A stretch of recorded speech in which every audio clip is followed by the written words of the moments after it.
3, 2, 1. Good day everyone, GarageKing here, and today we are going to do an automatic transmission oil change on an 8th generation Honda Civic. So those are made from about 2006 to about 2013. Now yes, you're wondering, why did I check the oil with the transmission off? Why did I check that level? Normally, it's true. Automatic transmissions, you leave the vehicle running when you check them. But in the case of a Honda, if we look at the service manual right here for the automatic transmission, this one is a 2006. Park the vehicle on level surface, shut off the engine, make sure it's at operating temperature, and we're gonna check and make sure it's between those upper and lower marks. Now, factory calls for ATF Z1 fluid.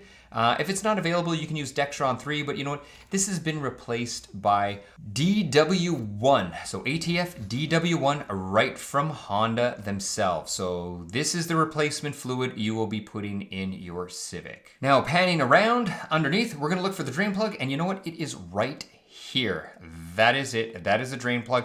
Yes, it's square and it takes a 3/8 ratchet. Now, many times you will find your ratchet does not go in very easily, and you can see, obviously it doesn't. So tip number one, these things are always rusty underneath. So what you're gonna wanna do is use a pick.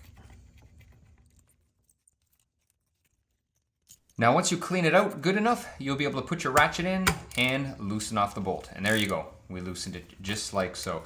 Now, these drain plugs from Honda, they're actually very good quality because they have a magnet on the end. Now, if we look at the fluid coming out, you can still see a little bit of light passing through. So the fluid is still, well, it's obviously dirty, I'm not gonna lie, but it's not like black, like horrible. So anyway, we got this one just in time. So now, here's the magnet I was talking about earlier, and you can see just how much, I guess, steel from the transmission that it picks up. So definitely, I wouldn't replace these drain plugs from Honda. I think they're just really good quality. This is how they come from the factory, but the one thing I would replace is the sealing ring, gasket, washer, whatever you want to call it. Definitely put a new one on because you don't want to have any leaks. And once you've let the fluid drain out, it's time to put that drain plug back in. So you're going to put it back in. You're going to grab your ratchet or your torque wrench, whatever you prefer, and you are going to torque it to 49 Newton meters, which is the equivalent of 36 foot-pounds. There you go. I threw it up for you there.